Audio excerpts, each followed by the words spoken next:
Hey YouTube, welcome back. My name is Blue and I make art videos, and today I'm going to be talking about how I take art commissions because I don't think I've talked about it enough on this channel for someone that does art for a living.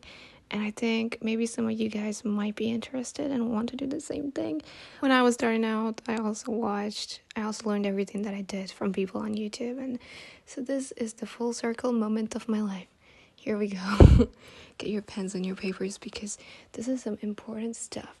So there's like a few things that you need to get figured out before you can start thinking about taking in commissions.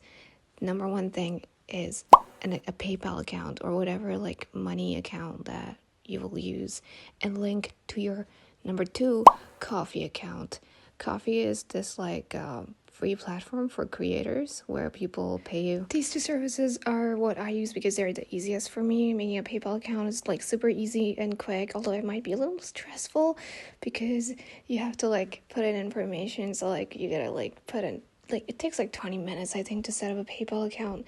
And about the Ko-fi, there might be more services that are similar to Ko-fi, but I think Ko-fi is just what I prefer to use. And most of the artists that I've come across on YouTube and also online, they do it through Ko-fi. Although there's always that option where you can just directly get paid from other people's PayPals to yours. But I just prefer not having to send out little receipts from my end because Ko-fi makes it easier. You just have to set up your art things. Oh God, my vocabulary is so bad. So basically what I mean is on Ko-fi, you can have a little shop section where you can put up all the things that you provide for commissioning, all the requests that you're taking. So you could either get paid through the donations, which is what I do mostly, or you could have the shop set up where in the shop you can have little things that you're willing to provide. I think the one thing about Ko-fi is that they do take a small fee for every commission you get on their website.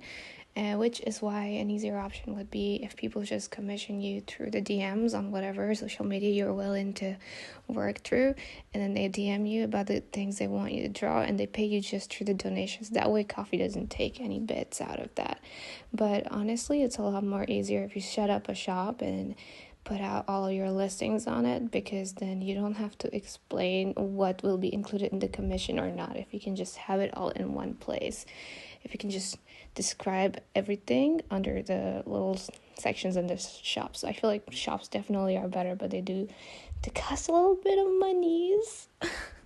Which honestly isn't a lot for, the service that they're providing. I feel like it makes things a lot easier when you're an artist and trying to juggle a lot of things in your professional life and also your life that is off of social media.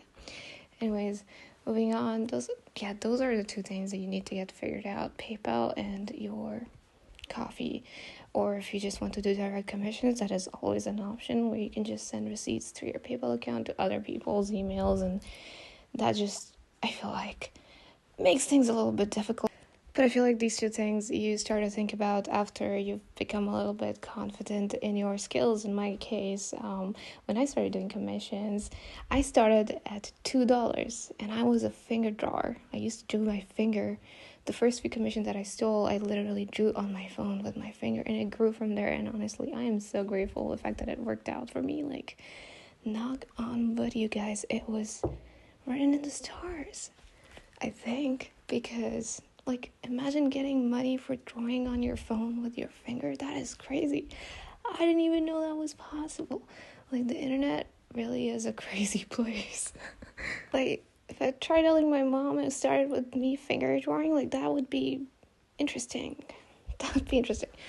Okay, so yeah, you need to know where your skills are. You need to always, when you're starting out commissions, start out small. I feel like that way you're not putting up this big wall of expectations from the other person towards yourself, and also being too scared about it being your first commission and it being priced heavily. Especially I feel like for a lot of artists, we have really tiny, very squishy self-esteems. So to put yourself at ease a little bit too. I'm not saying you don't deserve a lot of money. I'm just saying, to make things easier when you're starting out, it's probably best to start out at really, really small rates, and that way build up your confidence. And also, the more you draw, the more experience you have, so you don't feel like too scared about it, because it's obviously it's normal to feel scared about something that you're about to do for the first time. And doing commissions for the first time, it can be scary because you don't know what kind of people and clients you're dealing with or how it works. So it's like completely normal, and it's completely fine to be a little scared, but if you want to do this, like, do it.